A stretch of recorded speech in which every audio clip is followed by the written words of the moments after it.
Are you projecting yourself into a body now and then speaking through it? Or are you more than that?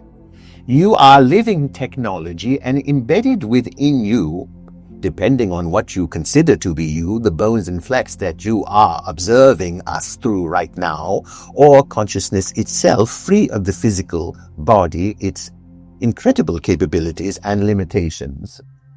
You are able to access codes within yourself.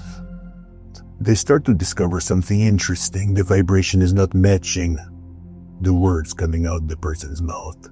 They begin to become aware of social masks, belief systems, people's stories they are holding. They don't seem to match. Now the child, you, begins to have an awareness that they have to create, in a sense, a version of themselves to interact with the version somebody else has.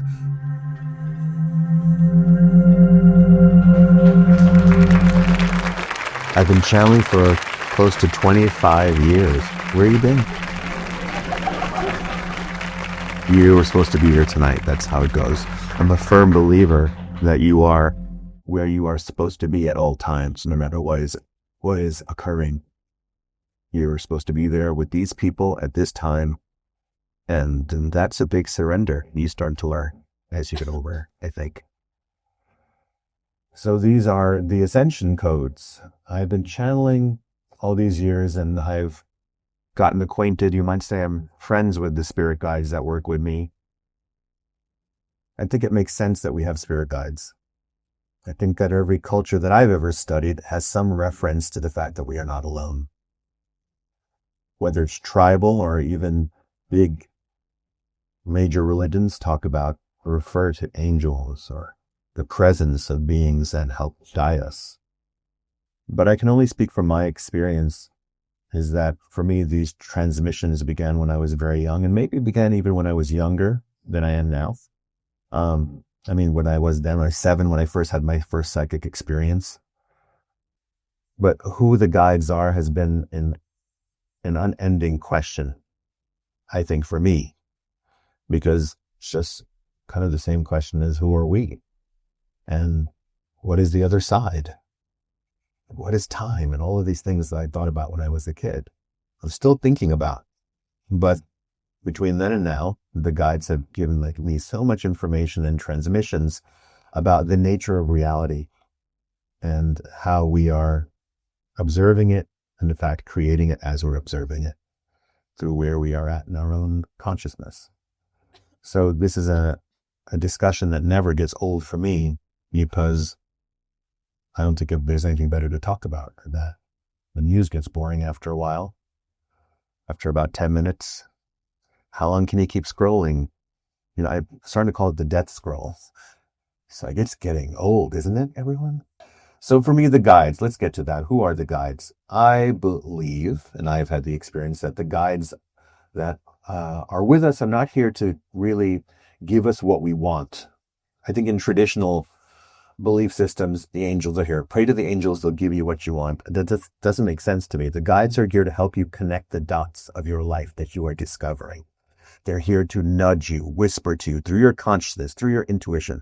Yes, through your own psychic sense. I believe that we all have one.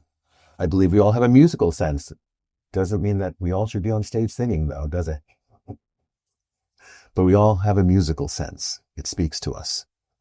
So I believe that the so-called sixth sense, this third eye that we all have, is just a point of reference to a truth about ourselves, which is that we are consciousness itself. And many times I feel when I'm channeling, even though I'm not conscious in the way we are right now, it's kind of like going to sleep for me, and the guides come into the body and speak. I still feel that I get the download of that later.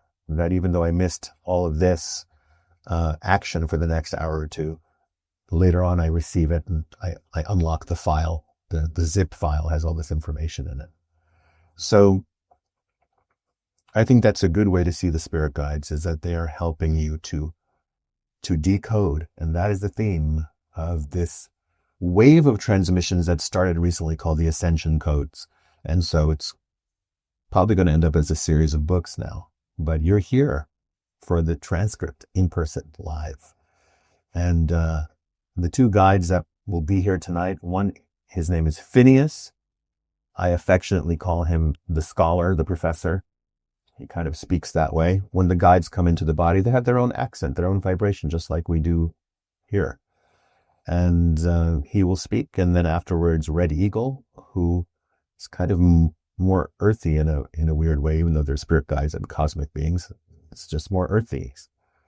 And he'll come through and take questions from people as well. And I don't want to get too much into an explanation of everything. I think we should just let it unfold. We'll start off with a little meditation. You don't have to do anything. Just join me in the feeling of it, in the guidance of it verbally. And after that, you'll kind of see me put my head down. And that's when I go out and Phineas will step in. Good? All right, let's begin.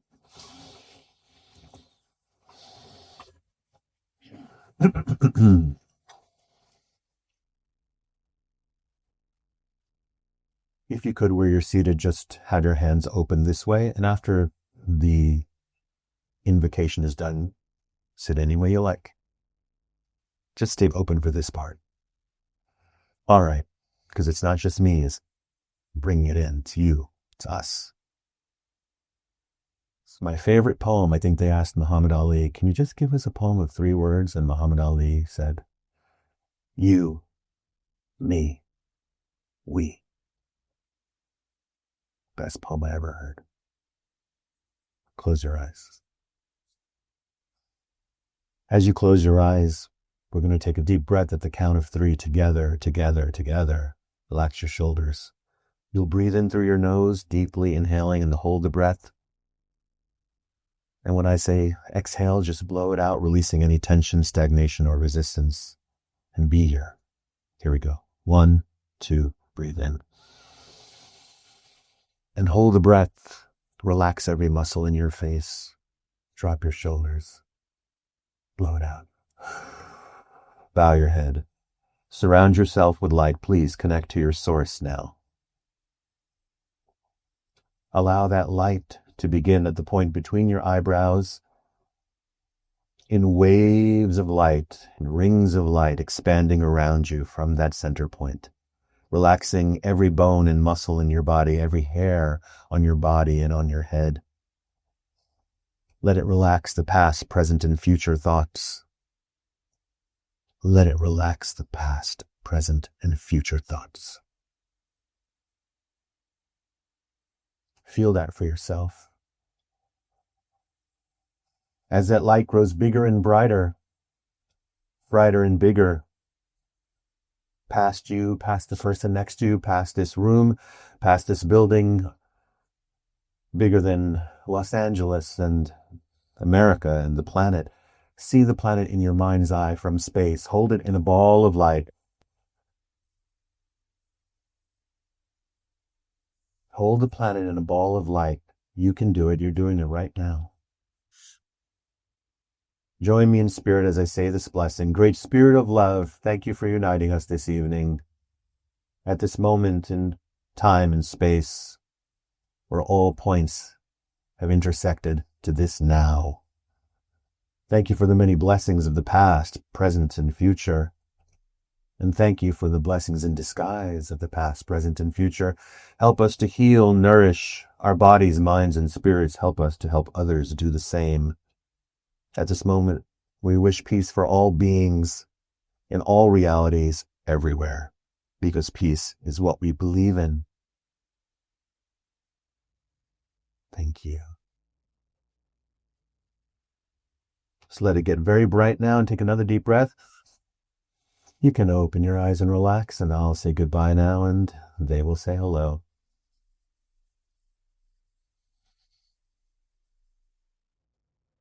Good.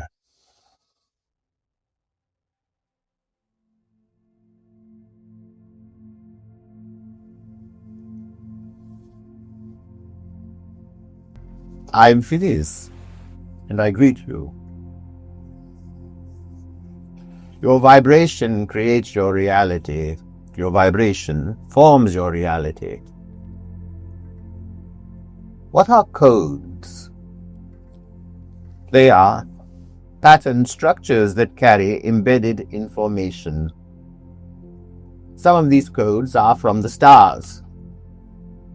Some of them are embedded in ancient sites that you deem to be sacred.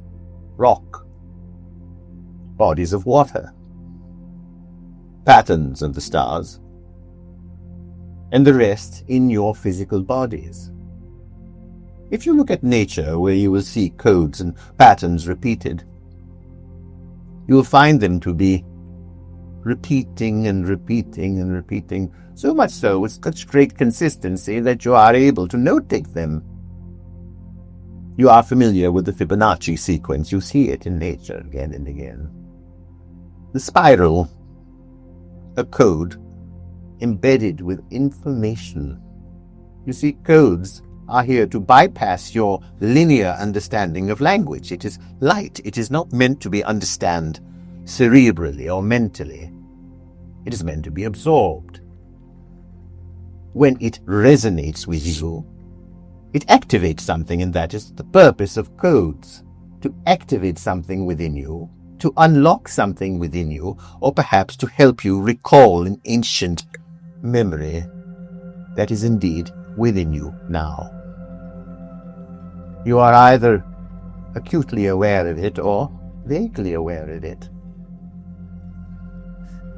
You are pure sense.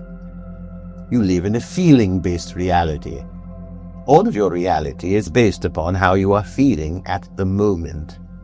It matters not what environment you are in. There are some who feel freedom sitting in a prison cell, and those on the outside of the prison are feeling trapped. And then the cells of the body will respond accordingly.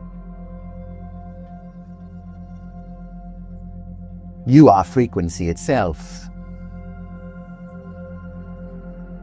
And so, as you are noticing within nature, let us discuss that for a moment. You feel nature, don't you, that when you sit in stillness within nature, the codes are recoded by the original source code, which is physical nature. The ancient Celtics and Druids embedded the trees with their language. You see, codes are either digital, biological, or spiritual. They are the same. You created all of this technology by understanding codes, the transmission of frequency.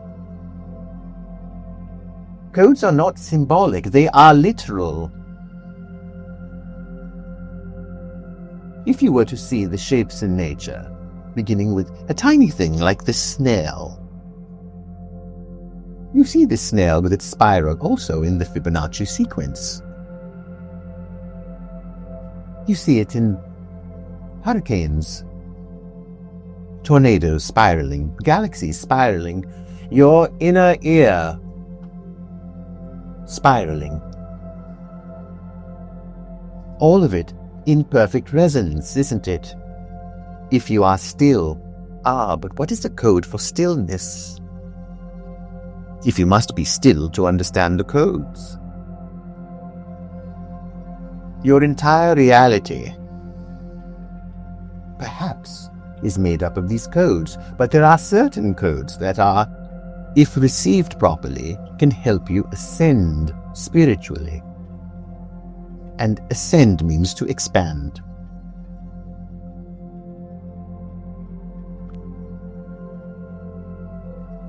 You are discovering that each of you even hear sounds differently. For some, something is too loud or too quiet. For others, there is too much high end in the range of frequency of sound or too much low end. Some of you hear words that were not even spoken. And the other person says, I did not speak that to you, but you could have sworn you heard it.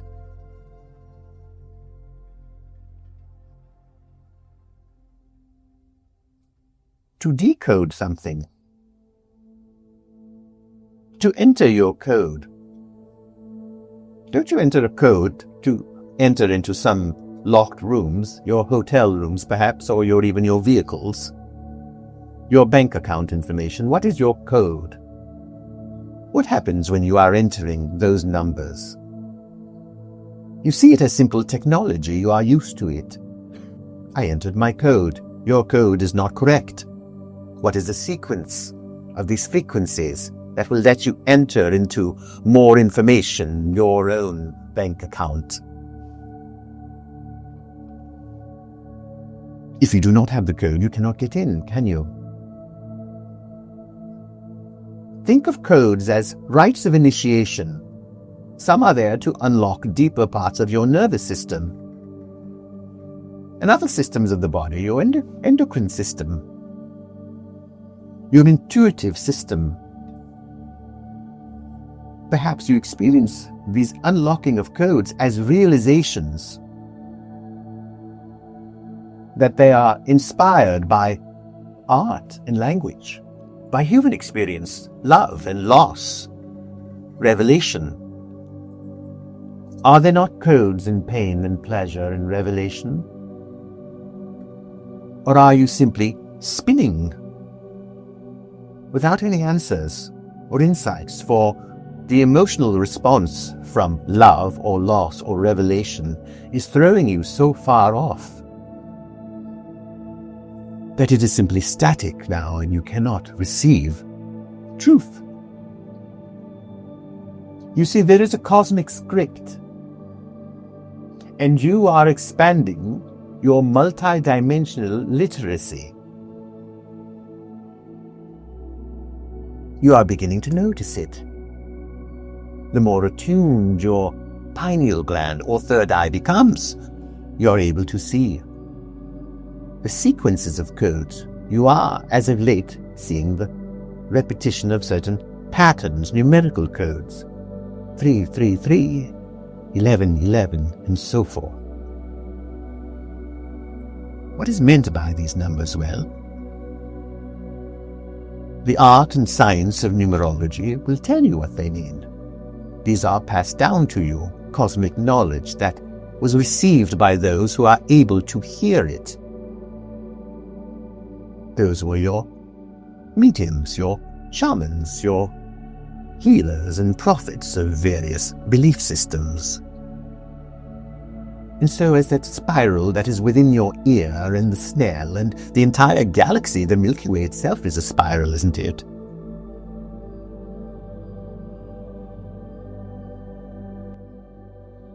Are you projecting yourself into a body now, and then speaking through it? Or are you more than that? You have a sense that you are perhaps more than that. That is why the body and experiences here in this particular focused reality called 3D seems at times limiting. For the cycles are repeating, and you wonder, how does one change? Why won't the world change? When will the world ascend or expand? It is. But you must understand the process of reality creation. The process of creation.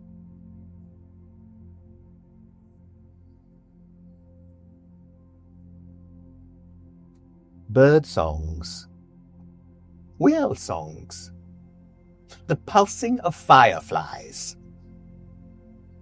All are transmitting frequency-based communication.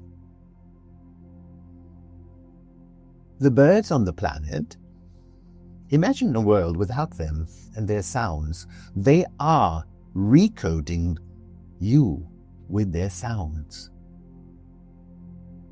To sit in nature, in that stillness, and to listen to the bird song, or perhaps to play a recording of whale songs, perhaps to stare into the darkness where fireflies are pulsating frequency to you and to receive them.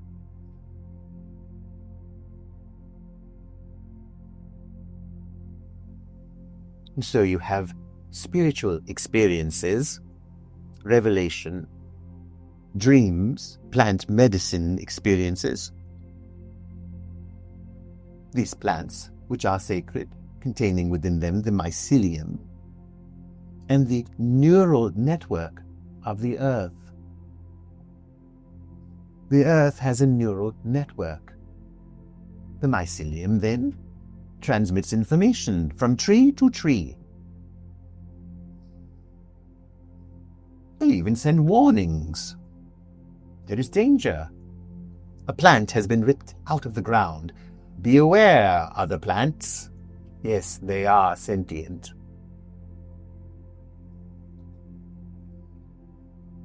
What to do then? Should you eat them? What will you do? They are communicating to each other. They send warning signals to each other when they feel threatened by a hand plucking them. But now what? That is another discussion for you to continue within your own self. If your technology requires codes and you do not have the code, it will not be able to be accessed.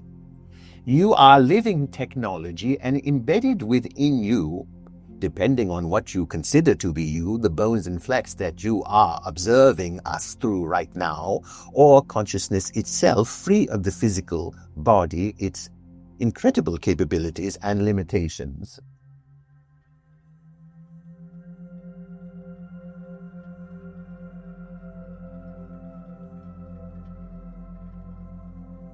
You are able to access codes within yourself through your stillness, your interest, and your opening.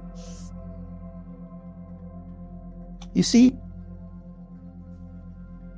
the structures on the earth, such as the pyramids, which have held your mesmerizing thoughts, ruminations, and curiosities. Let us discuss the hieroglyphics, for example. They are not only codes, they are portals. They are not a written language that is meant to be spoken. They are meant to be received. If you meditate upon sacred geometry, you will bypass your linear understanding of language and begin to understand light transmission. It is the same as looking upon a tree when you are meditating. Are you receiving it? Perhaps looking at your pet sleeping. Yes, there is a feeling of love. But have you ever had that moment looking at your pet and wondering, who is this being?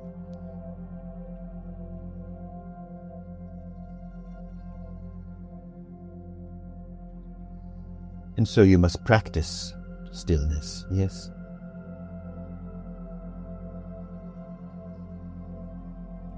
If you look at the old saying that no two snowflakes are alike,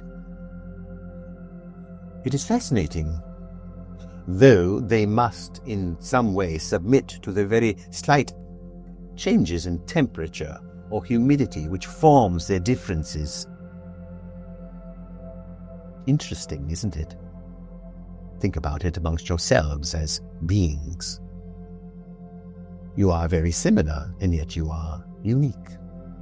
No two alike, no matter how much you look like each other, no matter how many doppelgangers you come across of yourself. Even twins have differences. And so this honeycomb, your wonderful bees who transmit codes to each other, the little dance that they do, are you aware of it? It tells the other bees where the nectar is outside of the hive. One bee returns to the hive, and through its vibration and movement communicates direction.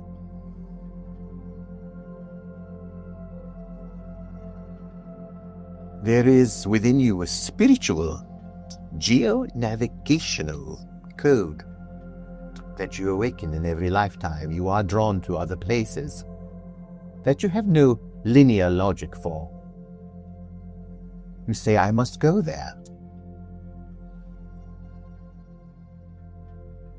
Perhaps you are like the butterfly, the monarch butterfly, flying thousands of miles to go to a particular location. Yes, it is true. How do they know? They have never been there, and they fly together there. It is coded within them. And you use the analogy, the metaphor of the butterfly and the cocoon often in your spiritual understanding. Though the butterfly and the caterpillar seem to be two very different beings, and they are, and yet they are not. They are the same being, with a very different reality. What happens when the caterpillar is in the cocoon? Perhaps codes are being awakened, activated. A soul memory being remembered finally. Perhaps that is what is happening now.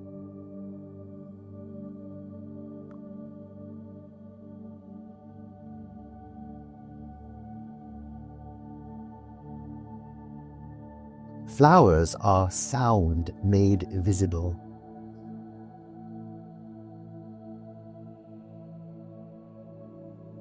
Think about it.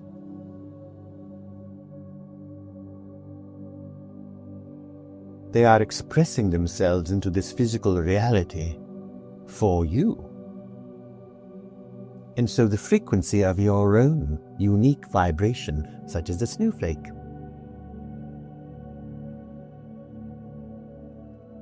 can be regarded as ancient or perhaps timeless.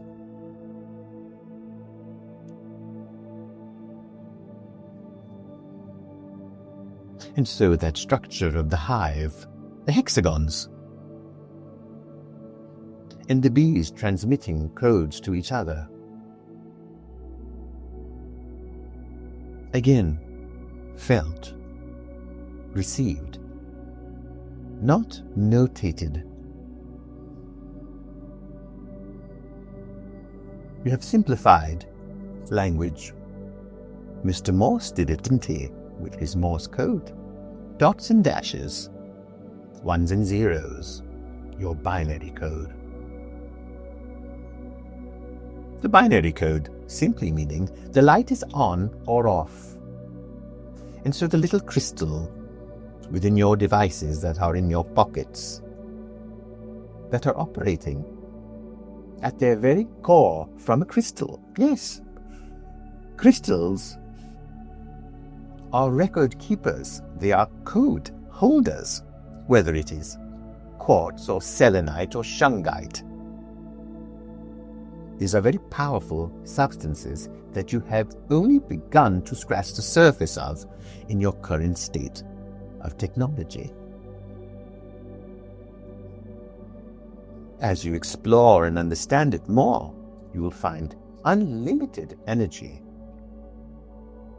And certainly great spiritual development. You see, crystals are very important for your spiritual work. The basis of this is that they are record keepers. They will amplify intention. And so when you have them near you, and you are sincere in your intention, this code that you are transmitting from your emotional being, yes, through feeling, you send out codes. The crystal, in this case the selenite, the quartz, the shungite, creates the effect that you know, which is the piezoelectrical effect. That simply means that when pressure is applied, in fact you could simply move a crystal with your finger, and that will create an electrical charge. These tools were meant to assist you, to expand your field, your auric field. And why would you want to do that? You don't even know why. And that is because it is your nature to expand. You will always want to feel more, whether it is more of what you already have, of more of something you had only a little bit of, or something perhaps you feel you have never had. Even if you wanted to leave the planet, that you are done with this 3D reality, it is still because you want more of something else. Even if you were to give away all of your pennies and say, I don't want any of it, because I don't want anything, well, that's because you want more of that feeling than this feeling.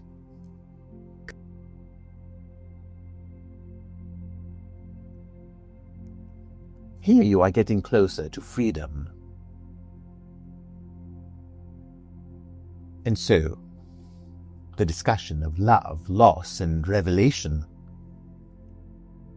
is the only conversation that is stirring within you at all times. You see, all that you will remember from this particular life will be the quality of the conversations, verbal and non-verbal. Think of the quality of the conversations, verbal and non-verbal, that you are having. And either you are wasting your time, or you are spending your time gloriously, attuned, aligned with what is the field of oneness. And though you are always in the field of oneness, if you do not surrender to it, you will not benefit from it. You will not be in on the joke, will you? You will simply be staring at the others who are laughing. You will not surrender to the hug of the universe. You will be tight. You will be angry or bitter or simply numb. It matters not who puts their arms around you. If you are not in the mood, you will not feel the benefit of the embrace being offered to you. You are refusing the code. Why?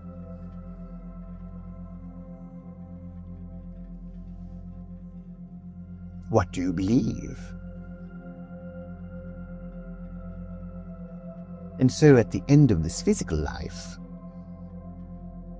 only the quality and the creativity of your conversations will matter.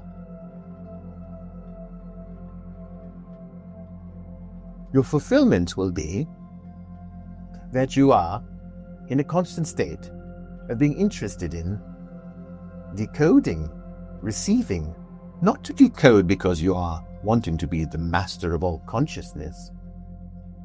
To know everything, you cannot possibly. But what you can know, and what you can master, is that the structure of the creation of reality, the infrastructure of it, the mechanics of it, is known to you. Perhaps that is the common thread of all the codes.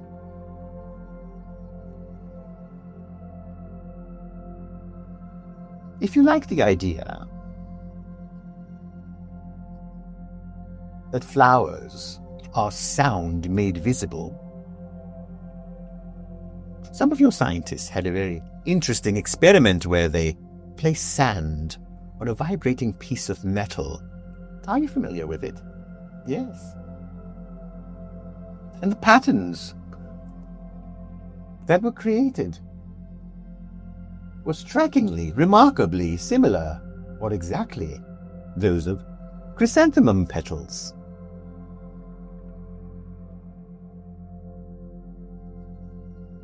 So is the sand the thing? Is the chrysanthemum petal the thing? Or is it receiving and transmitting the thing and displaying it to you? Are you the body? No. You are not even your intellect. And you're not even your personality, though you believe that you are. If you have a troubled, stiff personality, do you think you will still have it when you leave this body? No, for your concerns are very different then. And your understanding of reality will change when you leave the physical body. For if you are consistently in fight or flight, survival or thriving, this nature of duality that you've adopted, and how can you see beyond it? All of your opinions are about whether something is hurting you or not. Isn't that interesting? All of the things that you are feeling or upset about in your current state of the world, whatever you deem that state of the world to be, mind you, the state of the world is not what you think, and it is what you think. If you are focused on certain parts of the world or aspects of society, you will then have an opinion about the state of the world. And that opinion will simply be based on this, whether you like it or don't. If you like it, you will say that the world is in a wonderful place. I love what I see going on. Perhaps you are thinking, how could anyone? Do you think it was different 100 years ago, 1,000 years ago, 3,000 years ago? As Mr. Dickens wrote in his novel, it was the best of times and the worst of times, always. What a profound channeled statement in the book of A Tale of Two Cities. Look it up. What a profound opening statement. It was the best of times and the worst of times. That was true when you were 7, 17, and will be when you are perhaps 107.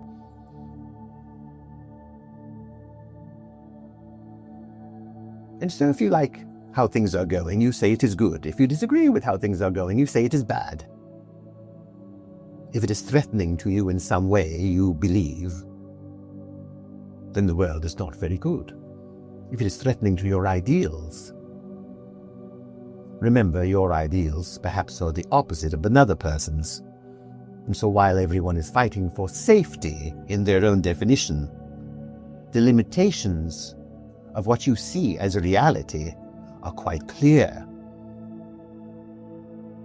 And so you are not your body, you are not your intellect, you are not your personality, you are the awareness that can change everything. What is everything? The government? No. And so here is the conundrum. If I raise my awareness and my expansion, and I take on this holy way of being, Mr. Phineas, this holy way of being, are you doing someone a favor? Would you prefer an unholy way of being? Shall we do away with the word holy altogether and simply say, do you understand the mechanics of creation and the process of creation and recreation? It is not always going to be pretty to you. Even the embryo at 1 or 2 or 3 or 4 months is not very huggable, is it? Is it? It is not the baby yet. And so it must be in gestation, where it belongs, receiving codes from the mother and other sources from the stars.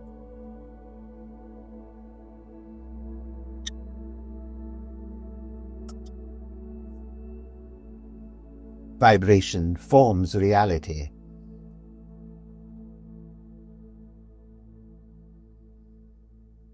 Always.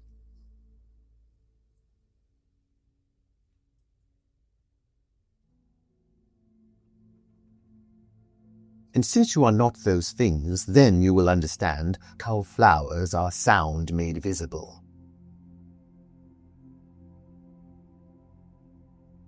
frequency made visible. You are frequency made visible.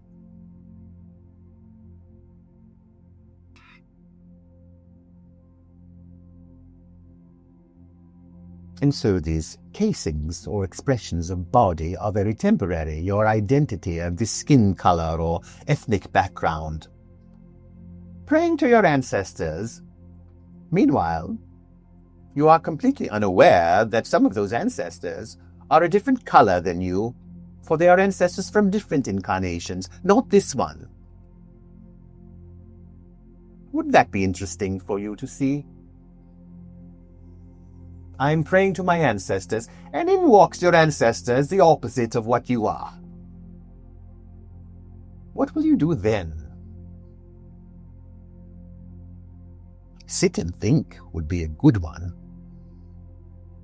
Always a good one.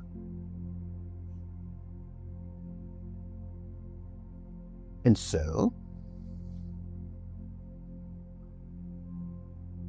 are you here on earth to learn the code of oneness, or surrender to the code of oneness that is already embedded within you? And why is it so hard? It is because you are, again, as we told you what codes are. They are portals either activating something within you to help you move through something, unlock something, or help you remember something. And the moment you remember anything, your reality expands and becomes more vital. The moment you remember to say, I love you to someone, I must do it. Do it right then and there. Do not wait till later. For the frequency is very potent at that moment. Or send it to them. You are telepathic, psychic beings. What is telepathy, other than codes that you cannot hear with your physical ears? You are hearing them with your third ear. The one deep within you, you know, that spiral we mentioned earlier. But you see, change and ascension can only happen when you are past a threshold, such as the caterpillar in the cocoon reaches a threshold of all of the codes that are being transmitted to it. It is receiving the codes, embodying them, surrender to them, and then the cocoon dissolves and the butterfly rises.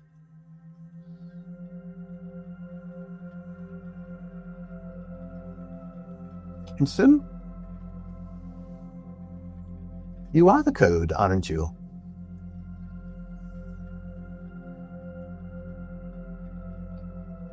There is so much within you that you are still wanting to discover. If you feel stuck, it is because you have not gotten past your threshold. The water has not yet reached its point of boiling to become steam. In the past, when you went from one emotional state to another, you might say that you spiraled towards it. You were traveling upwards in a circular pattern. But when you wish to make a quantum leap, that is very different. You see, quantum means that you are, in a way, the frequency is rising so rapidly, the vibration, at one point in time in space, that it pops from one location to another.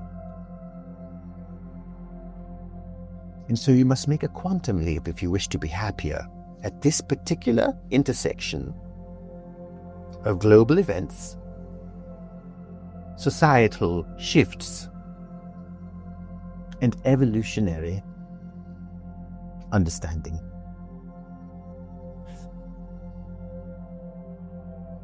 You can feel it within your bones that you are tired of spiraling towards information. You want it now. And so you must make a quantum leap. And that means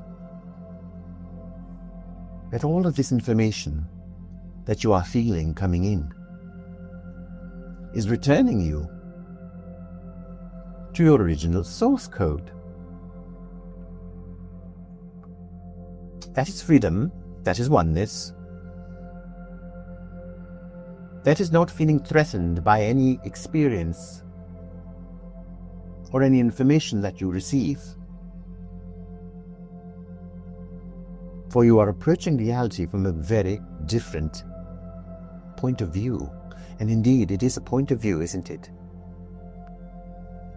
For example, when the channeler, such as Riz, is calling in his guides, as he calls us, what he is doing is he is opening his inner world view to join ours.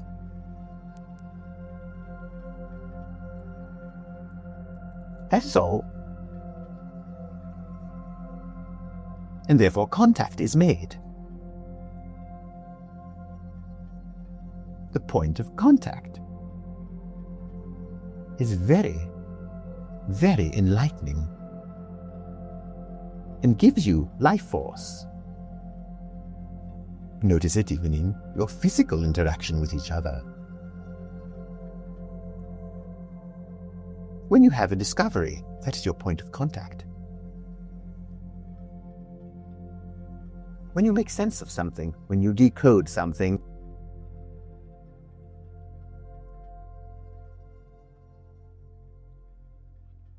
you see, when you see.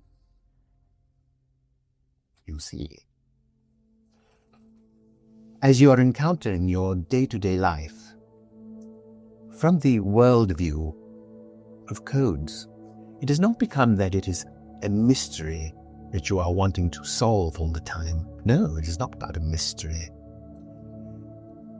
that is meant to give you some sort of hierarchy that you know. It is allowing the mystery to guide you.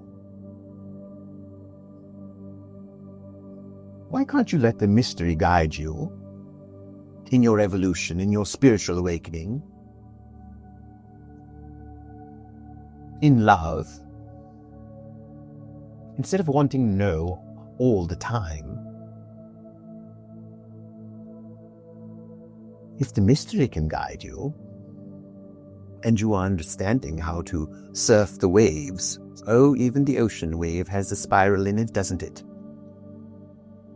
Again and again, repeating the earth in its crystalline structure, codes coming up through your feet, coming sideways and downwards from the heavens, the stars, through art, language, crop circles, appearing.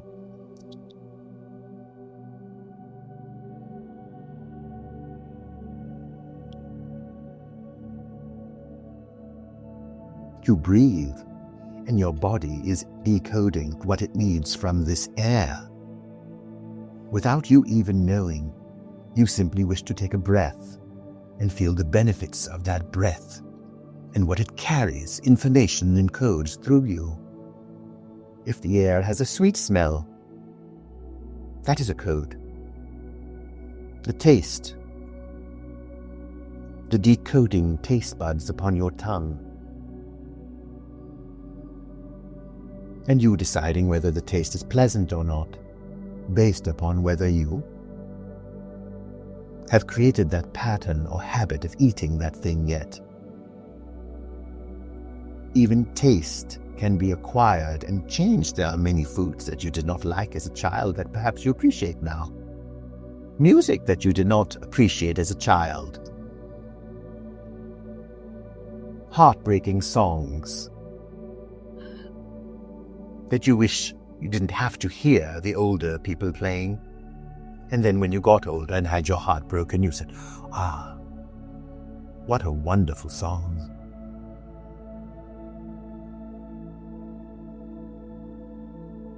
You were coding by your heartbreak. And then the music, which is also codes, spoke to you, resonated within you.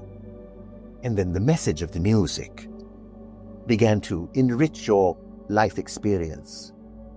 And so you carry the songs within your head.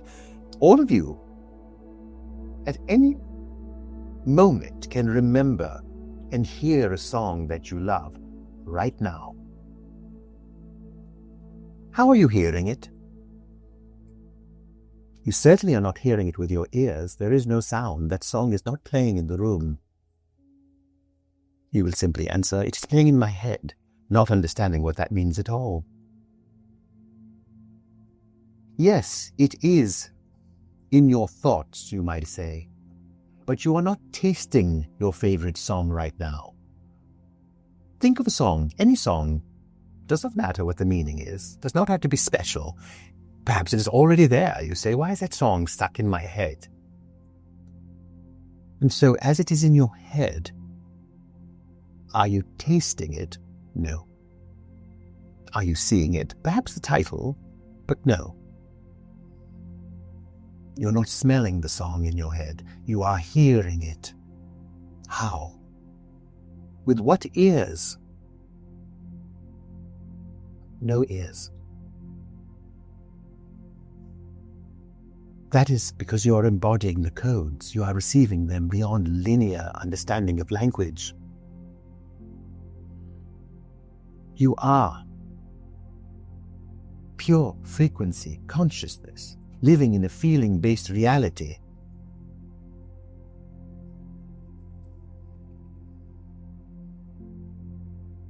To ascend, interestingly enough, does not mean to go this way, it means to go this way. Your true ascension is within, isn't it? And what do you find when you go within? Perhaps the entire universe. A universe beyond planets and star systems.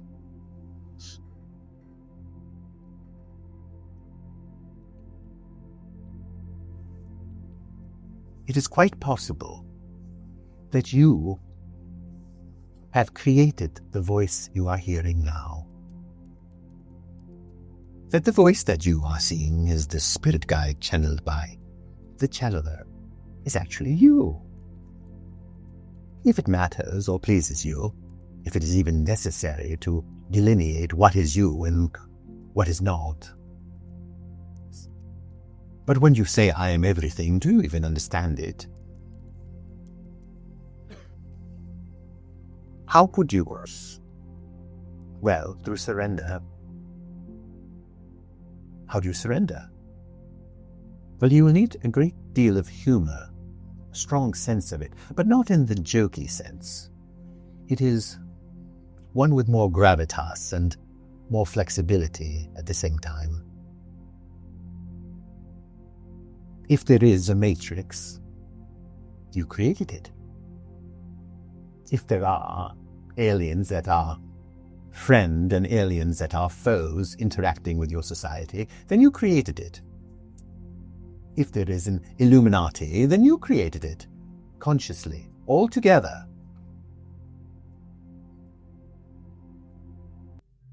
What do you think is the reality?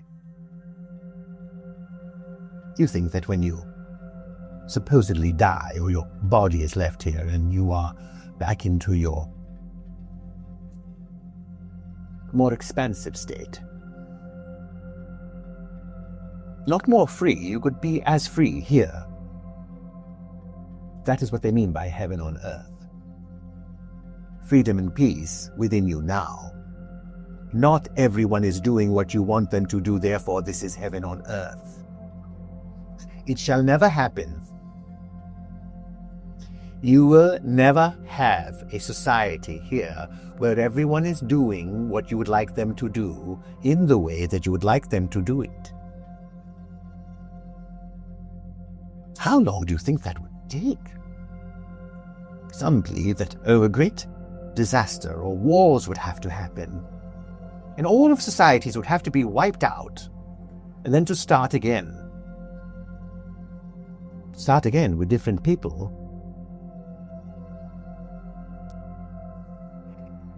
What will happen eventually? They will form into societies, won't they? They will find differences, won't they? So you're just starting the cycle over again. Another potentially disastrous experience of nuclear proportions. You look to the stars and see planets, spheres, almost like cells, blood cells, flowing through you. Maybe you are that tiny. Maybe you are in the bloodstream of some much greater being. Of course it is possible. Isn't anything possible? When you look out there into space, for a moment, to entertain yourself, think, I'm in the bloodstream of some great creature. And those planets are simply organisms within the bloodstream. You cannot prove otherwise. How could you?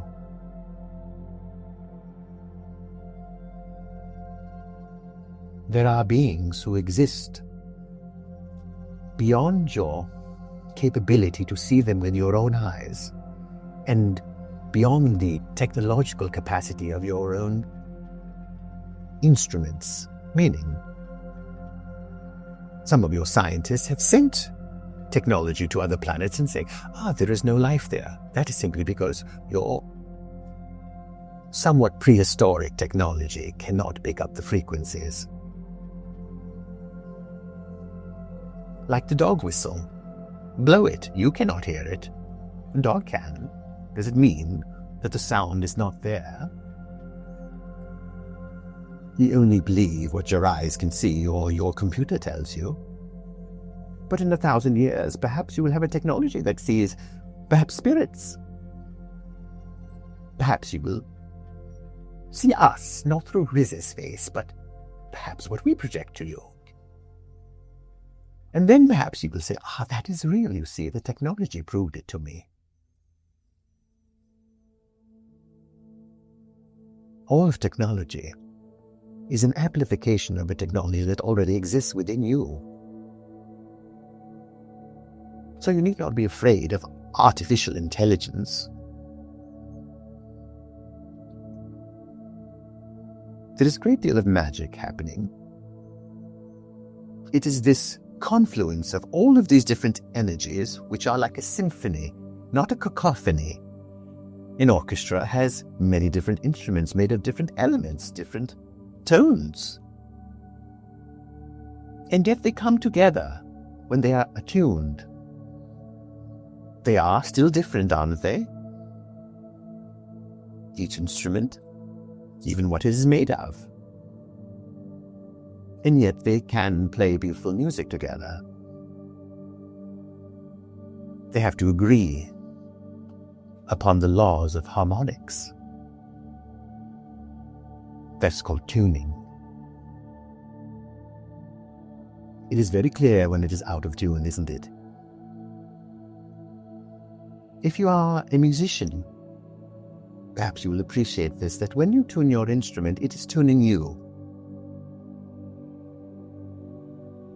As you turn the pegs of it, tighten the strings, what happens? Something unlocks within you when you hear that the strings are now in tune with each other. Something begins to feel right within you. You begin to align with the instrument. And so it is just as much tuning you as you are tuning it. That is why it is an instrument. An instrument brings you something. It is not the thing. The symbol brings you something. It is not the thing. That is why you say, when you get a gift that doesn't fit you right, well, it's the thought that counts. Indeed it is. It is always the thought that counts. It is always the thought that counts.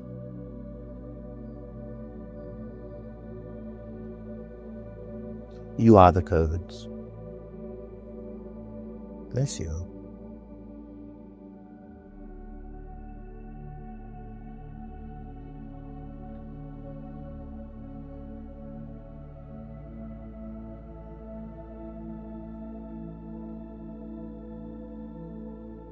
Oh.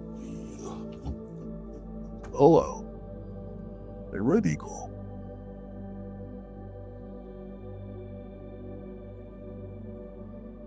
When you taste something, that is a code. It is information. You taste a strawberry, blueberry, anything at all. You combine flavors, information, sensory overload, Seems to be people feel that right now in the world. Sensory overload. It is too much. You are in control of what is sensory overload. You are in control of the receiver. That is, we had told you before. There was a wonderful experiment by the man, Dr. Emoto. You know about him? It showed you the hidden messages in water. They would have the priests recite the prayers over the water. They would freeze the water. Then they look at the crystalline structure. The water is so beautiful. It is symmetrical. You heard of it? Yeah. Then they would have somebody yelling into it angry words. Then it was distorted. It is a good beginner experiment, but not very advanced. It left out something very powerful that changes the whole game. When we are talking about you, not water. Yes, you are made of water, you could say, but you're also made of the stars. You agree to that too. Which one is it? You're beyond the physical. It is true for water, but not true for you. That is the difference. Why? Because that experiment does not take into consideration the consciousness of the receiver. When you start to grow, you start to see through things and they will not affect you the same way. So somebody could come up to you and say, I hate you, I hate you, I hate you. And all you hear is, I hate myself, I hate myself, I hate myself. You hear, I am upset, I am upset, I am upset. You hear a call for love rather than the words, I hate you. Do you follow? So the experiment was yelling, I hate you into the water, which does not have a sentient consciousness like you. It is just water, it is an element. You don't need to put it up here like it is a divine being. There are other planets that do not need water. That is why it is a joke when the scientists say, oh, there is no water, so there can be no life. Who said? Maybe there is life forms that are waves of energy that do not need water, that are there, that your silly cameras cannot pick up. What makes technology more advanced? If you get any piece of equipment that is more advanced than the old version, it is because the new version is more sensitive. Not less sensitive, more sensitive. Except its sensitivity is empowered and focused, and it is able to be accessed and delivered in different levels of intensity.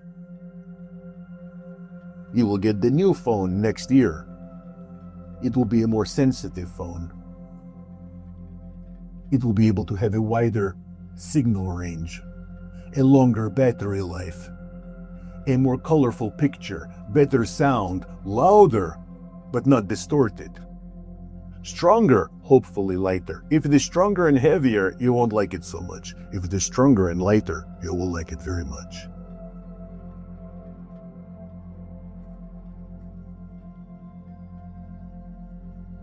That is what is more advanced technology.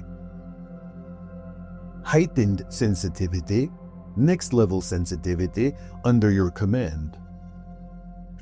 Not you under its command. The person is a great chef. It is because she's more sensitive than the other chef. This is a great doctor because she is more sensitive than the other doctor. Correct or not? Say correct. Yeah. So you want another Ascension code? Become more sensitive, not less. The reason you're afraid of becoming more sensitive is because that was the old way, the spiraling way. I got to try to muscle my way through this, try to figure out what is right and wrong, try to forgive them, say, please forgive them, God, they don't know what they do. All of that is going to tire you out, and it is tiring you out.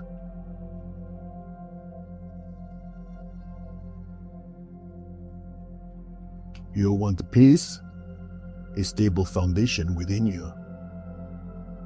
And you want to be able to have empathy, compassion. But you cannot become sick because everybody in the house is sick. Everybody got a sore throat in the house, so you have to get a sore throat too?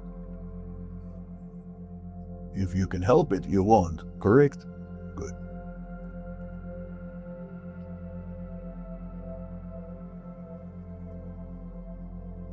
We know there's a lot that is upsetting you now in the news. But like Phineas said, think of it as kind of the blob that is going to turn into a baby one day.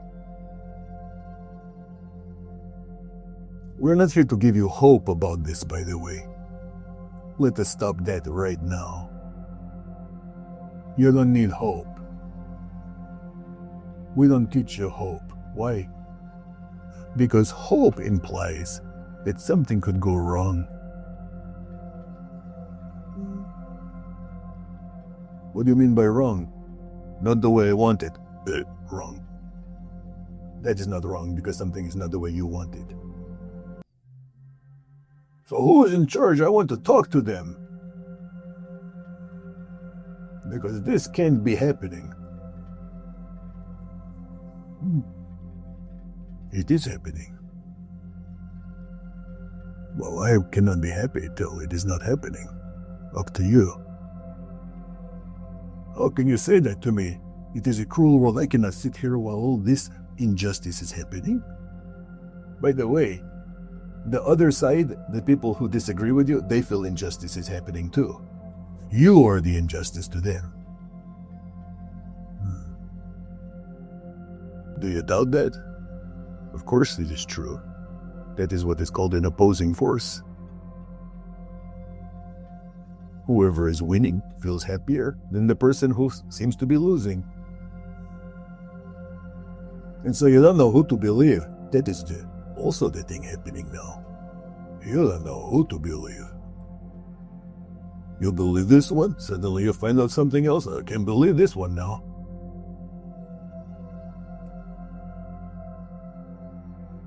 And it will become exhausting, and it is, and start to make you feel like maybe it is the end of the world.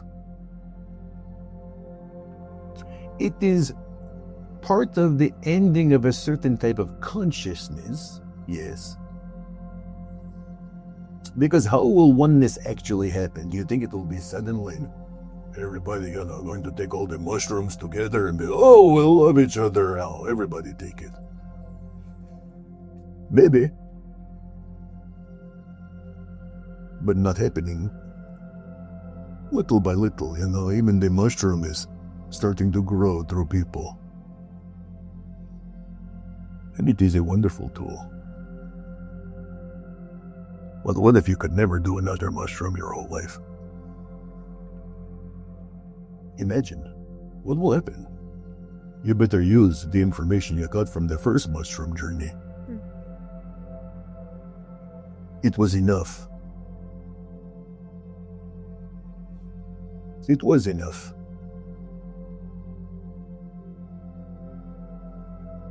One sunset is enough to remember. One memory of laughing with your friends is enough to remember. One kiss is enough to remember. One yes is enough to remember. Everything. That is your portal. You can get everything from that. Even if you never had it again.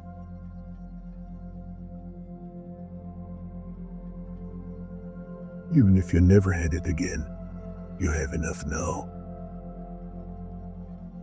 You could write 10,000 books, 10,000 songs, 10,000 paintings. From what you have within you right now.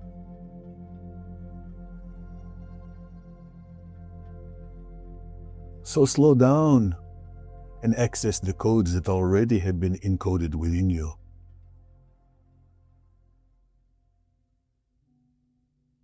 These are the remembrances of yourself, of all.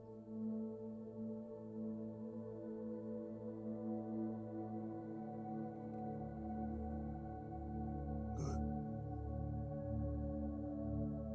Now you know.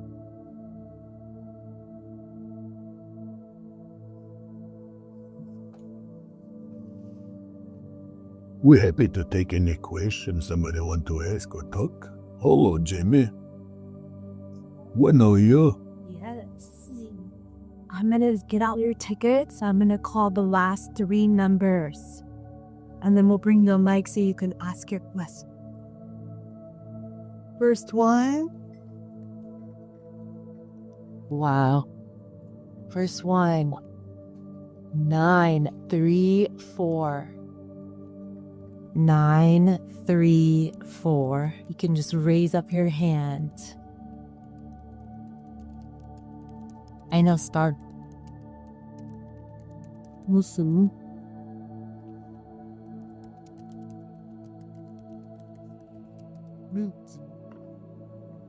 Can't see. Okay, how about 923?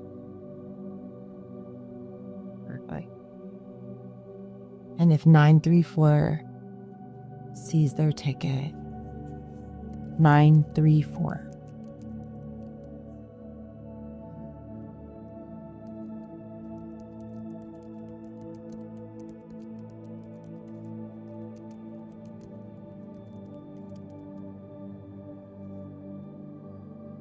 We'll start.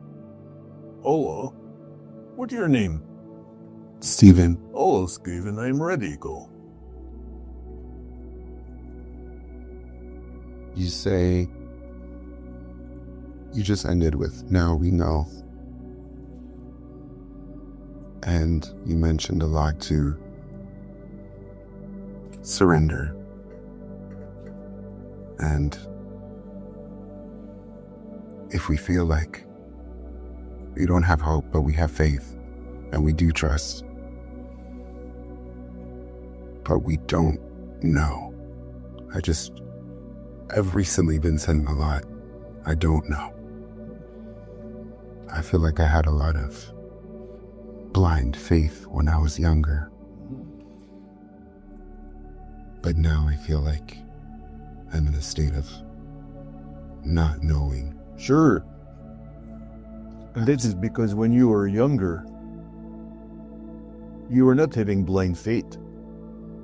You were completely already surrendered to the reality of yourself and how you saw reality.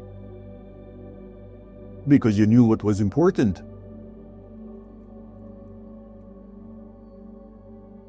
This dissonance began when you began to make other stories your own.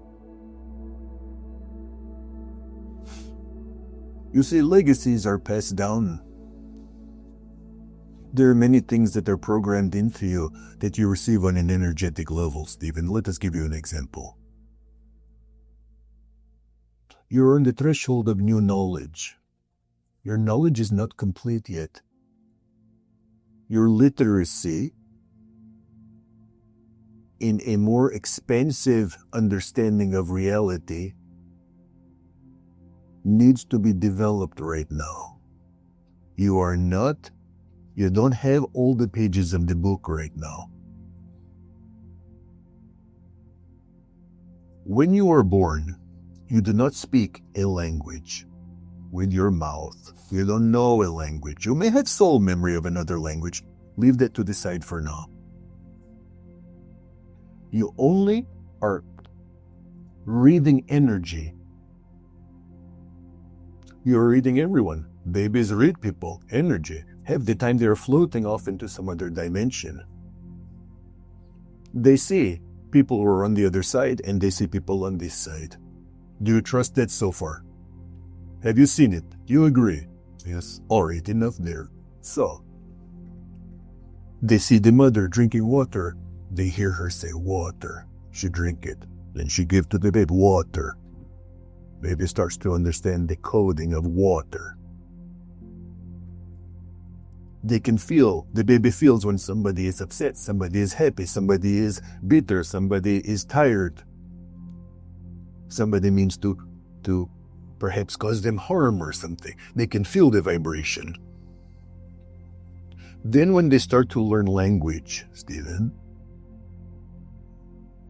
they start to discover something interesting. The vibration is not matching the words coming out the person's mouth.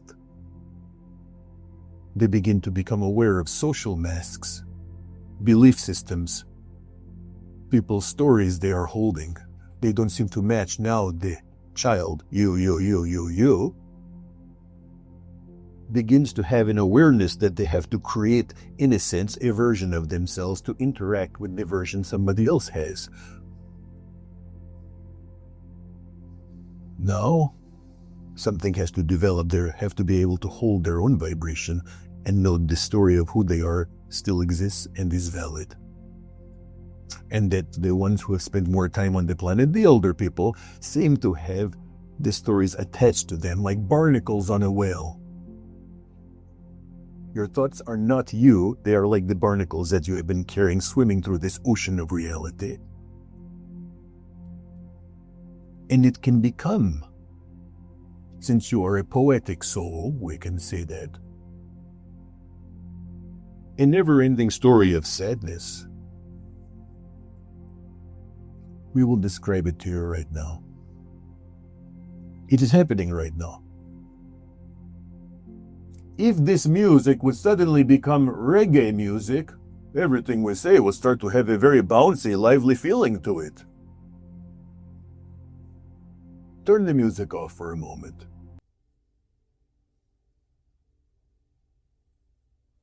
Watch as we are talking.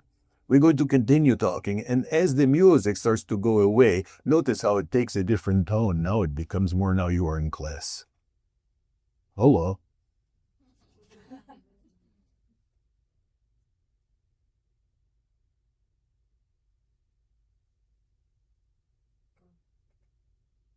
Now we talk this way. Different vibration.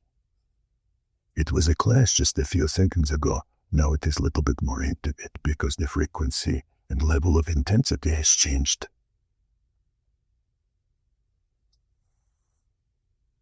That is called programming. What is the background to the conversation? If it was the spiritual music before, you will feel the resonance of the words more, won't you? Your families were living with a kind of background music in their homes that colored the way you heard everything. You have to wake up, not fall asleep, slumbered, intoxicated by the poetic sadness, and it is very intoxicating, isn't it? You begin to feel very, very, in a way, yummy and bad at the same time. It is a hypnosis. Wake up out of it. You're not waking up into a nightmare, you're waking up back into the actual dream, which is magnificent. Because you could awaken them and say, father, mother, brother, sister, cousin, friends, neighbors, you don't have to be this way. You can shut down, change the background music, and drop in with yourself. You're getting carried away. Do not get carried away. Awakening is not that there is a cold, hard reality. Notice they always say cold, hard reality. They never say soft, warm reality. Nobody ever says to you, hey, wake up to the soft, warm reality of life. You'll say, that is a dream. It is a cold, hard reality. What do you mean? Who says? Somebody told you that. Somebody programmed those words and phrases into you, heard them, and you began to get intoxicated by the quick feeling of power. There's something else to get intoxicated with. Your original programming, that is what Phineas was talking about. your original programming. When there are too many apps on your phone glitching and you take it to the genius bar. Yo, I know about the genius bar too. They will try everything except for the last thing, which is called a hard reset. You, Stephen, need a hard reset. You give it to yourself. And what is the hard reset? We're going to have to wipe it. You're going to wipe my phone? But I need a phone. You're still going to have a phone. Remember, the phone is to call somebody. You're not going to have the apps. What is the apps? Programs. The phone will still be a phone. It will be free of the programs that are causing the glitches. And it works every time. How can I get rid of the programming? You have to want to. You have to have a wider worldview. You cannot change with the same worldview that you have. I can change my terrible mother who was drunk and beating me. Yes, you can. The shaman sees that experience as his initiation into shamanhood. Then he bows his head for every painful experience, because he knows he is more than those painful experiences, and all of it was a code sent to him. So there is no mother who was abusive anymore. The shamans say she created all of those people for her own self to be who she is truly here to be. Original source code, then multiplied, amplified. Not just original source code, otherwise why are you going to incarnate here? You came here to be more expanded. So you have to completely change the view that you have, Stephen. This view not working. Notice it is just an endless cycle of yummy sobbing. Internally. Hard reset time. By the way, hard reset time does not mean you are mean or hard-edged. It is like the phone. I wiped clear the programs. Why? Too many glitching. I cannot make a call. I cannot get on the internet. Did you update the software? Huh? You know there's updates. I don't know. Get updated. We just want to update you, Stephen. How? Bless you. How? How to remove the programs? How to update? You remove the programs by not making them wrong anymore. You make them part of your divine path that has empowered you, because your entire worldview of reality is starting to shift. It is not about getting what I want. It is about surrendering to who I am. All of it. We already told you. Everything you ever wanted, you already have. You needed more than one sunset to show you the beauty of nature? No, one did it. In fact, they have all blended into one. You cannot remember different sunsets, really.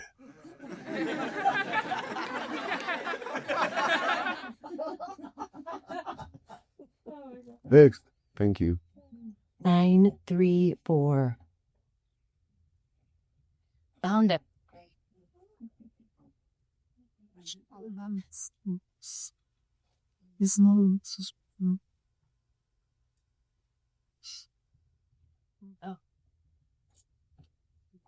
Hi, ready to. Hello. Oh, What's your name? Marianne. Hello, Miriam.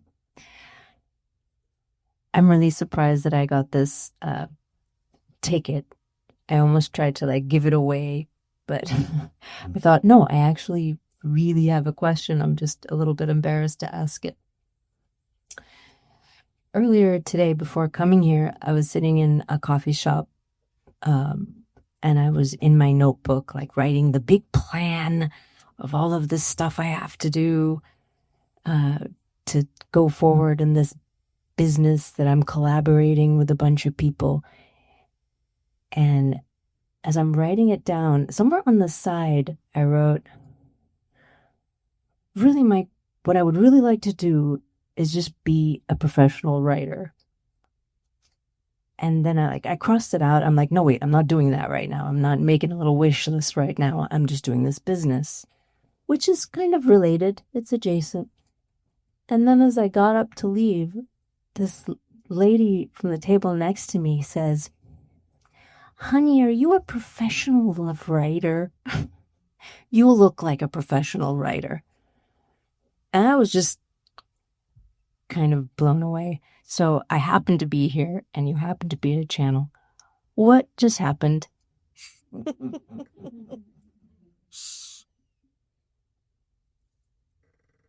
You were in your innocence.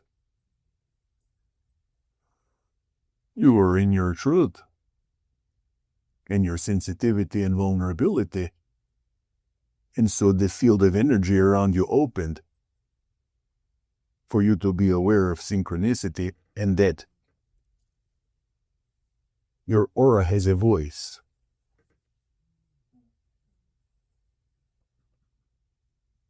And she is clearly open and kind and wants to connect to people.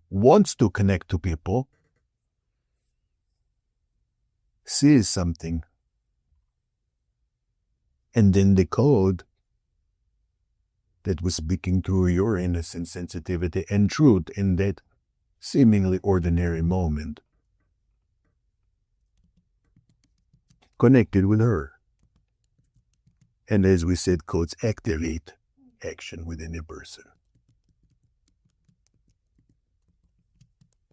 So it was not actually about, oh cool, shit, maybe I am a professional writer. That is good. But what is more that you are sensing, the more magic is that happened. Because what if she had said, hey, just want to tell you, you don't look like a professional writer. Like, there are people like that out there too. And you could have seen the same magic in that too. Like we said earlier, somebody could say, I hate you. With the water experiment, you know. They played the hard rock, punk rock, heavy metal music to the water, and they say it was distorted. And yet, many people would say that music saved their lives. So which one is it? The consciousness of the receiver. That is all that matters.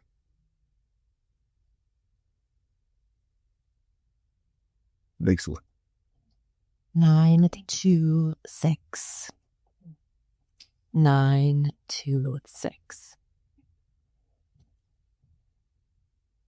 Hello, Hello, what's your name? I'm Tony. Hello, Tony. I don't know if my question is the same as this person back here. We can expound on it, you know. My question, you talked about following the mystery, which really landed for me. I think I'm feeling like I'm in a space in my life where there are so many mysteries and so many ways that I can follow each mystery.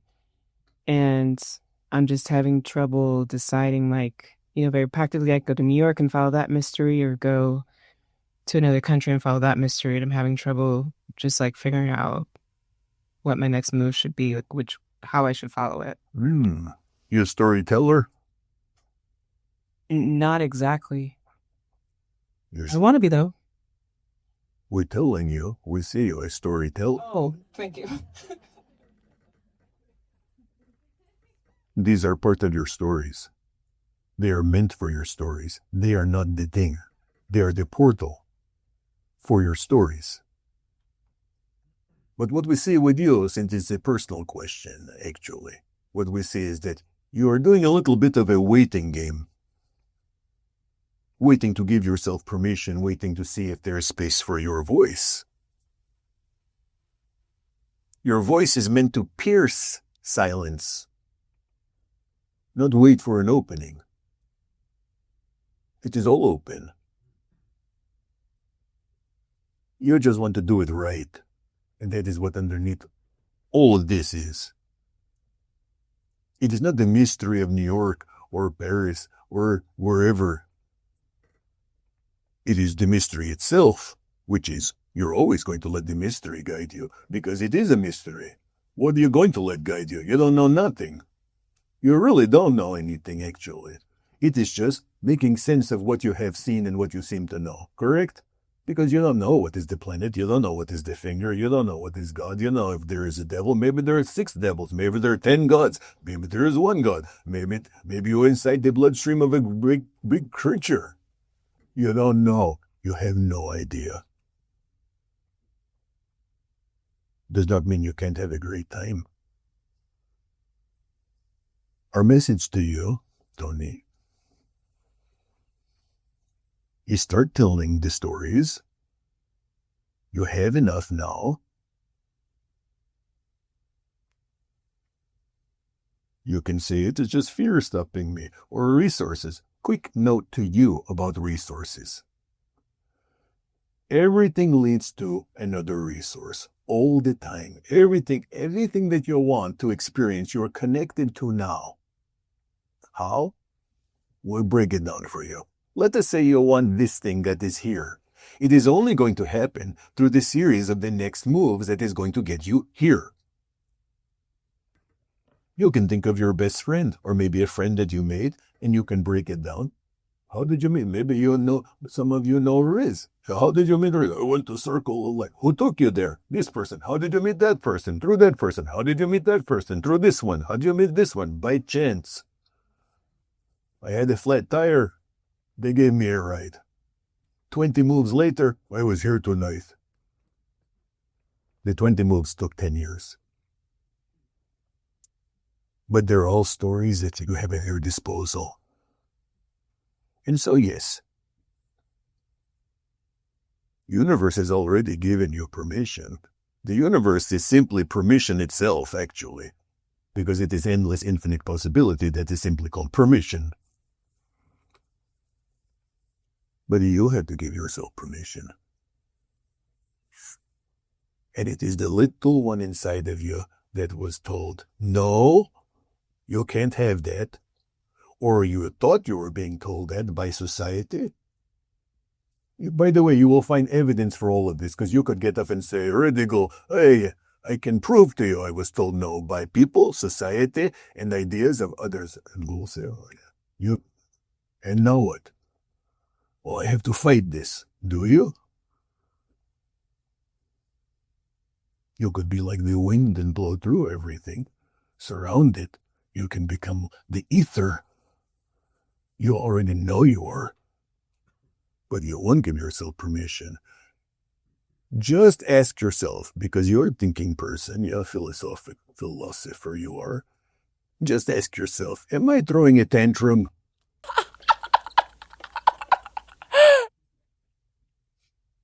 If she is, give her some candy. Put her to bed. Then you take over.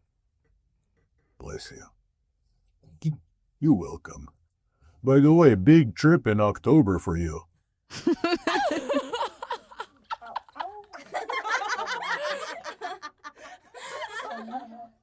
Next one is 930. 930. Raise your hand if that is for you. 9 once, 9 twice. We can come back. 935. 935. Hello. Hello, what's your name? Yvonne. Hello, Yvonne. Hello. It's more of an ask than a question. Sure. What codes would you like to impart to me?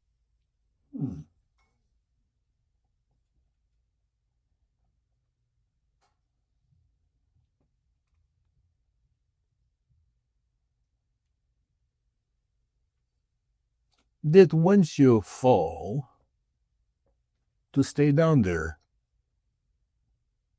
you get up too quick.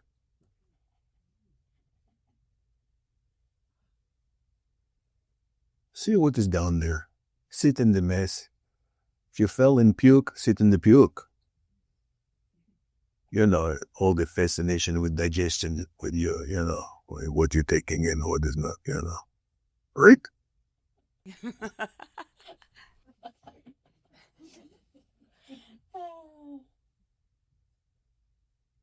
Put your hands in the puke, touch it. Don't be afraid of it. You put on your face, it came out of you. Who cares? Sit with it.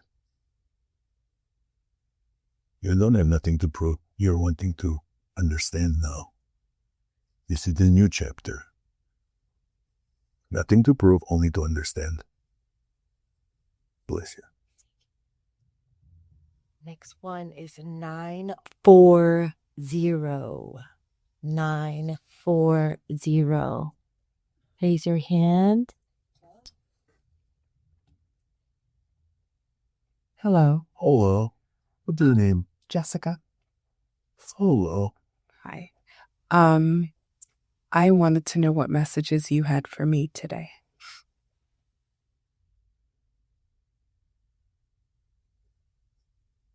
You got a lady standing behind you putting her hand on your head. You lose your mother? Yes, How long ago? a year ago.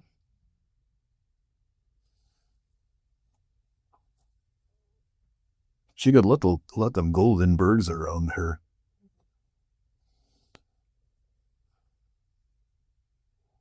You know, there was an old thing called living in a golden cage. Somebody, I live in a golden cage. She did not want you to ever do that, and she glad you not. But she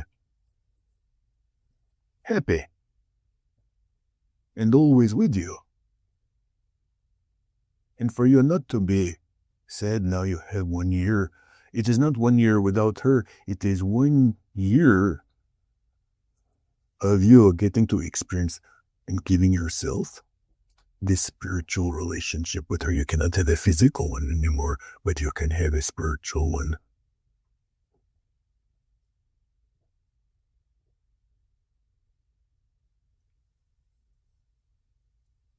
DNA is a code. Since we're here to talk about codes. But DNA can be changed and reprogrammed through consciousness. And you are taking what your mother has taught you or imparted to you, and you can recode it to suit yourself and to expand on it. You understand? The DNA strand is not the code itself. It is what you visually see that tells you there is a code. It is the information made visible. So that is all frequency. It is sound. It is intonation. You understand? It is how you play something. Huh? How you play something. How you play the game. How you play music. How you play your mind in the stars. Your imagination. Her message to you. Your imagination now is ready to blossom into your own creations. Make sense to you? Yes, I feel that. Good. Now it is time. She have one more message to you. It is important to walk barefoot. She not got no shoes on where she is. She want you to keep those toes in the grass and the sand. You understand? Yeah. Bless you. Thank you. We'll take one more. We try 930. We have it. Beautiful. That's what that.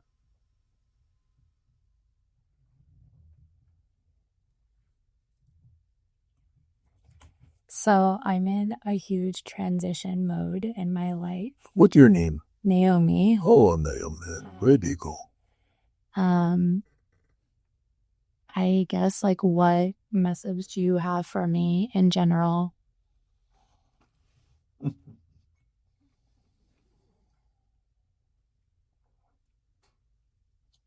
Understanding transition. We'll get to it.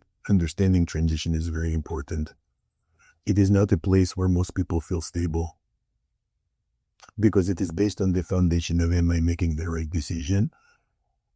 Is this decision being forced upon me? How will I survive it? A balance of both. You follow for it. It is in your divine natures, and it is fine to worry about yourself because you want to experience happiness and not to be in pain. Understood? But to become this next version of yourself means a little bit similar that we talked to the man Stephen there, is that right now the view has to expand. Right now it is this understanding. I need this to happen. Will I survive this? Who are you to her? You lose your father? He with you. You have his books or music? Not music. You have his books? Some. He liked that you have it. We just want to interrupt to tell you. He stand right next to you. Very, very nice laugh. It is like music to ears, you understand? Very funny laugh, too. Back to you.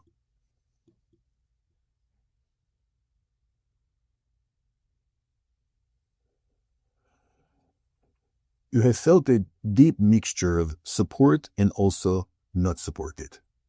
And you don't need to feel bad about it. It is just a natural reaction because you feel very different coming from the pack that you came from. You want to do it like they did, but also not do it like they did. You follow. Take the best of it, leave out the bad stuff. It is just how every generation moves forward. So is the change being forced upon you, or is it your natural progression, your own volition of momentum moving forward? What would you say to the flower? Imagine the flower saying, "Oh, I've been down in this soil for a long time. I feel something is happening." You would laugh. You say, "Well, guess what? You're going to pop through any second now."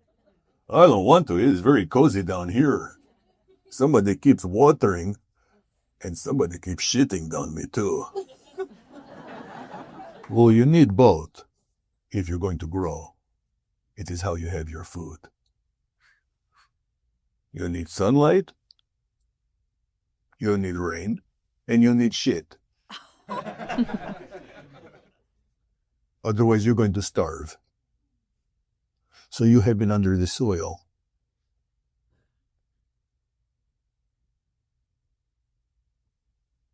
It is a maturity that has to happen now. Does not mean that you are immature in general. You're not. But you will be in comparison to where you are going to be. The seed is not the flower yet, is it? No. So understanding that and bowing to the laws of nature, you have been taught to kind of force things, make it happen. Either that was programmed into you by your parents, your family, your friends, society, your culture, whatever.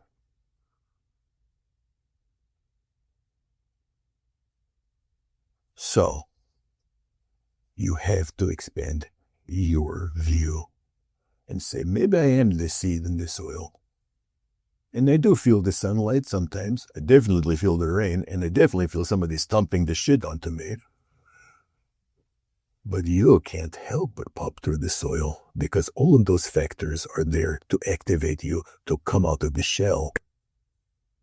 And you are in a shell. And you know it. You're not fully out. This is exciting. Don't, twist it around. It is exciting. You want to burst out. You don't know what it's going to look like. You hope it looks good. Who cares? The bursting has to happen. Then you will arrange it all. If any of you are writing books or stories, you don't need to start at the beginning. Start in the middle. Start with something funny. Start with something that has a resonance. Then work around it. put it together later, just get everything out.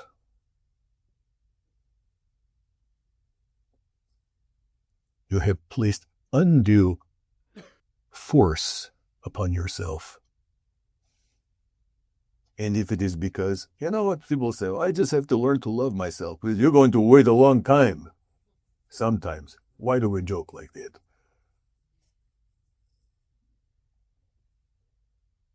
If we told you it is not necessary to love yourself, you will pause for a moment. What do you mean? Most people whom you see that look like they are loving themselves, actually they're simply loving life and you. They're just loving life. You say, oh, so you mean they don't love themselves? No, we are saying it is not even a topic. That was something created by some misguided self-help people. You can't love anybody till you love yourself. Oh, really? Then nobody would ever get together. In fact, it is usually when somebody else has loved you that you start to love yourself too. Even if they broke your heart, doesn't matter, it starts to get activated. It is the most untruth thing that you have to love yourself first. Who says you even have to love yourself? Love life and everything will be the same as if you love yourself. What will be the difference? If you love life versus if you love yourself, what will be the difference? Think on it, meditate on it tonight. You will find no difference. So if you're having a hard time loving yourself, try to love life. I can't. Everybody's doing things wrong. Then we just told you have to make a radical worldview change. You know, last time Riz said to people, if you want to change the planet, his solve is that you start right now to change all the books and textbooks and everything that is ever written and take out the word Earth and replace it with Creation School. Change the name of the planet to Creation School and watch how the next generation is much better off than you were. Because they will answer their own question when they say, why was I born in Creation School?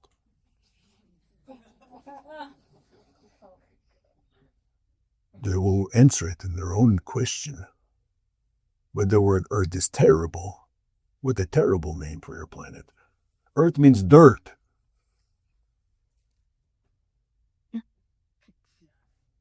A simple name change will change an entire generation. You doubt it? Do the math. Welcome to Creation School. Parents talking. You know, when my dad was born in Creation School, when I arrived in Creation School, imagine. That is because words create worlds. How you talk about it creates it. You don't think so? Change it to Prison Planet. That would make a lot more sense. Oh, so we got to your truth. Even if you joke that we've found your truth. You agree with that. But Creation School, kind of a philosophical stretch. Nice, but Prison Planet seems more like it. Why?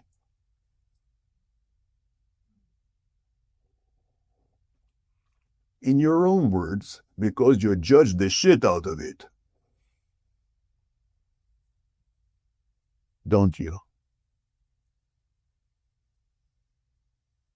Yeah, you. They are wrong. Maybe they are. So what is the vibration in you now that you're carrying? Now they have coded you. Now they are your master. You think you're the master? Who? Now you are pissed off, depressed, angry, confused, downtrodden, bitter, resentful, hopeless, lost, numb. Because you don't like the way they are doing it. Well, now they own you. They are your master. They have changed you. They have taken you out of your original programming with their stories.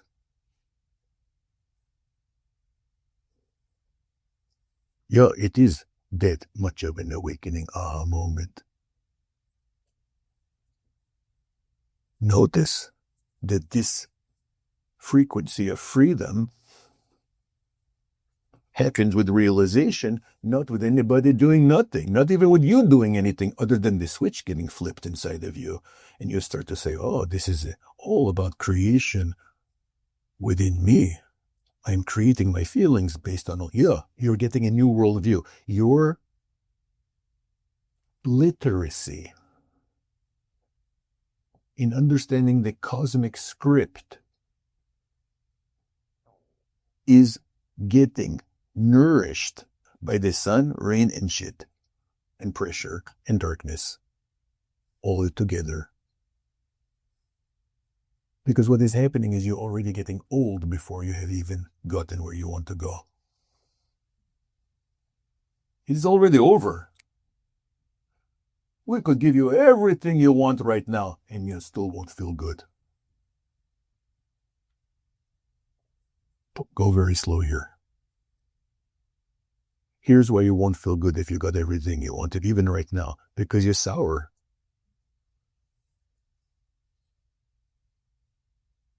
From what? From not knowing. If I only knew. If you only knew what? That it's going to be okay, that I will get what I want or most of what I want.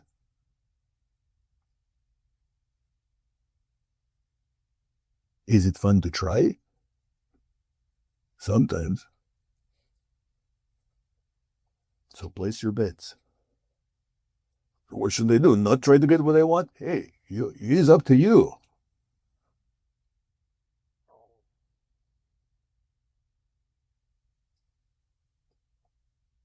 We're not saying that achievement is empty. Achievement is neutral.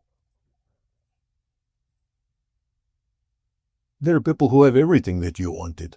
We'll say to everybody here, there are people right now who have everything you want. Maybe even the person you want. And they're not happy. Or maybe they're deliriously happy. You may never know.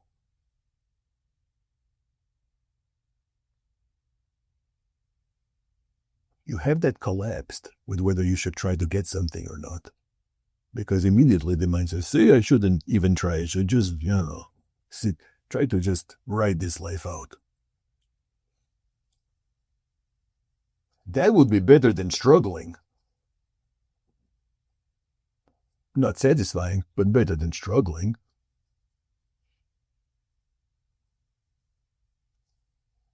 So we say to you, it is going to be a stretch. But you're going to have to see, or say to yourself, it is possible that everything that is happening to me is by my own design from my future self.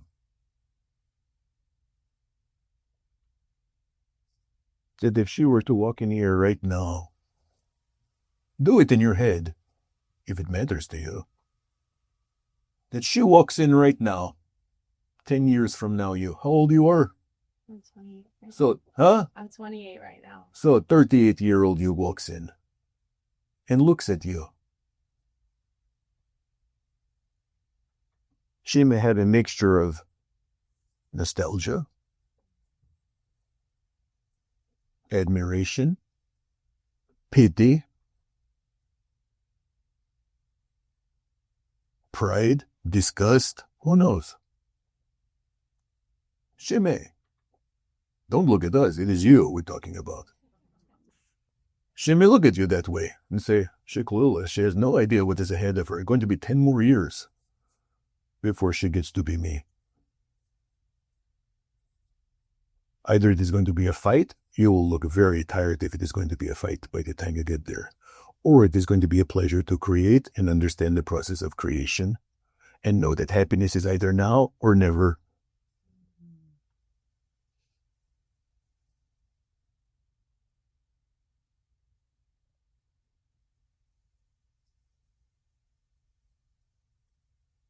When is it going to be? Then? You have no idea what then is going to look like. That is why we say you have been, in your mind, you have been taught the programming of forcing outcomes. And if you are now going to blame somebody for programming you, let us remind you, you wrote this script. Oh, so it is my fault. Not your fault. Get rid of fault already. Creation. Endless.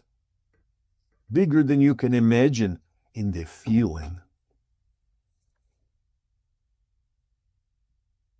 You know, it is interesting. The best-selling Buddha statue is the one where his belly is out and he is laughing. You're not sitting there like this.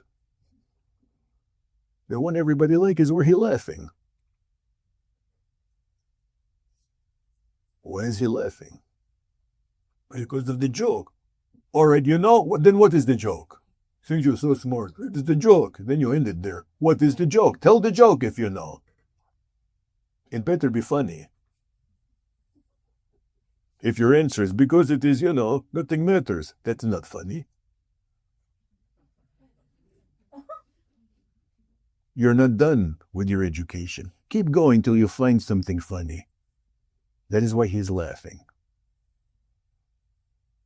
He's laughing because he is saying to himself, what was I so worried about? I can't believe it. The whole time I made them.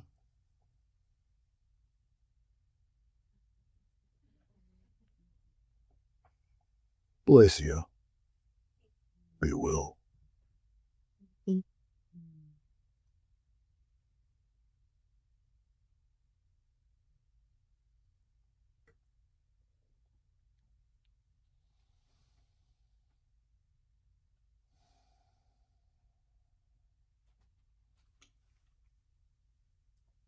Hi.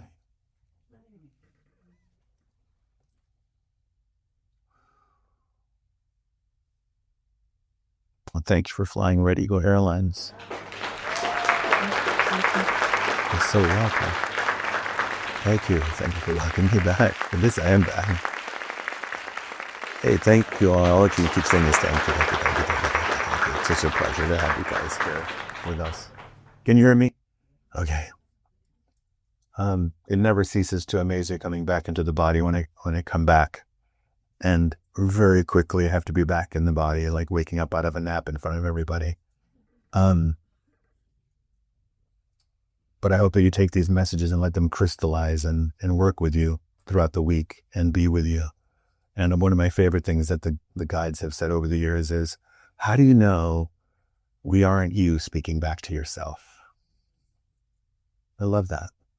So thank you, and much love, and please stay connected with us and come to the circles in the future. And if you enjoyed it, bring people. Let's share more of this.